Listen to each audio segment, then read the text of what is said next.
ತಮಿಳುನಾಡು ವಿಧಾನಸಭೆ ಚುನಾವಣೆಯ ಸಂದರ್ಭದಲ್ಲಿ ನಡೆದಿದ್ದ ಕರೂರು ಕಾಲ್ತುಳಿತ ದುರಂತದ 9 ತಿಂಗಳ ನಂತರ ಮುಖ್ಯಮಂತ್ರಿ ವಿಜಯ್ ಅವರು ಮೊದಲ ಬಾರಿಗೆ ನಿನ್ನೆ ನಗರಕ್ಕೆ ಭೇಟಿ ನೀಡಿದರು. ಈ ವೇಳೆ ಮೃತರ ಕುಟುಂಬಗಳಿಗೆ ಸರ್ಕಾರಿ ಉದ್ಯೋಗದ ನೇಮಕಾತಿ ಪತ್ರಗಳನ್ನು ವಿತರಿಸಿದ ಅವರು ವಿರೋಧ ಪಕ್ಷ ಡಿಎಂಕೆ ವಿರುದ್ಧ ತೀವ್ರ ವಾಗ್ದಾಳಿಯನ್ನ ನಡೆಸಿದ್ದಾರೆ.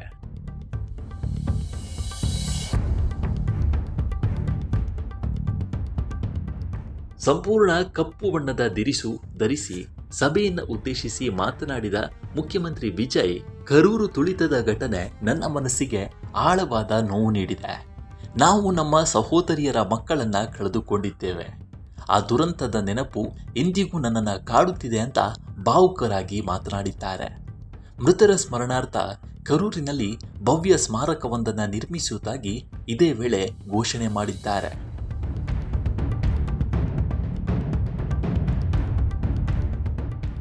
ತಮ್ಮ ಚುನಾವಣಾ ರ್ಯಾಲಿಯ ವೇಳೆ ನಡೆದ ಈ ದುರಂತಕ್ಕೆ ತಮ್ಮ ಪಕ್ಷವೇ ಕಾರಣ ಎಂಬ ಆರೋಪಗಳನ್ನು ವಿಜಯ್ ಬಲವಾಗಿ ತಳ್ಳಿ ಹಾಕಿದ್ರು. ಸಭೆಯ ಜನಸಂದಣಿಯನ್ನ ನಿಯಂತ್ರಿಸುವುದು ಪೊಲೀಸರ ಜವಾಬ್ದಾರಿಯಾಗಿತ್ತು.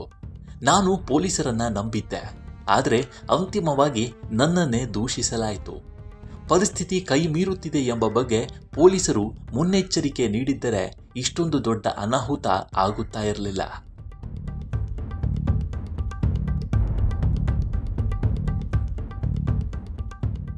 ಅಧಿಕಾರಿಗಳು ಸತ್ಯವನ್ನ ಮರೆಮಾಚಿ ನಾಟಕವಾಡಿದ್ರು ಎಂದು ನೇರವಾಗಿ ಆರೋಪಿಸಿದ್ದಾರೆ. ತಮ್ಮ ಕರೂರು ಭೇಟಿಯನ್ನ ತಡೆಯಲು ಯತ್ನಿಸಿದ ಸ್ಟಾಲಿನ್ ನೇತೃತ್ವದ ಡಿಎಂಕೆ ವಿರುದ್ಧ ವಿಜಯ್ ತೀವ್ರ ಆಕ್ರೋಶ ಹೊರಹಾಕಿದ್ರು.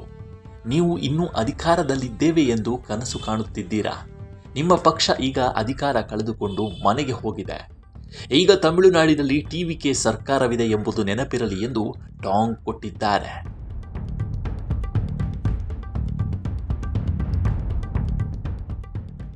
ವಿಜಯ್ ಅವರು ಸಾಕ್ಷಿಗಳ ಮೇಲೆ ಪ್ರಭಾವ ಬೀರಬಹುದು ಎಂದು ಆರೋಪಿಸಿ ಡಿಎಂಕೆ ಸುಪ್ರೀಂ ಕೋರ್ಟ್ ಮೆಟ್ಟಿಲೇರಿತ್ತು.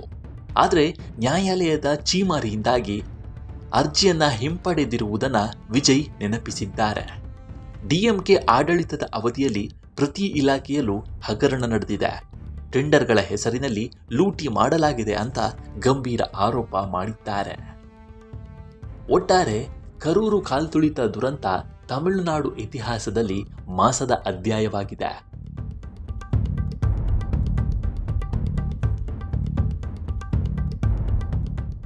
ವಿಜಯ್ ಅವರ ರ್ಯಾಲಿಯಲ್ಲಿ ಮೃತಪಟ್ಟ ಮಂದಿಗೆ ಇದೀಗ ವಿಜಯ್ ಸಂತಾಪವನ್ನು ಸೂಚಿಸಿದ್ದಾರೆ.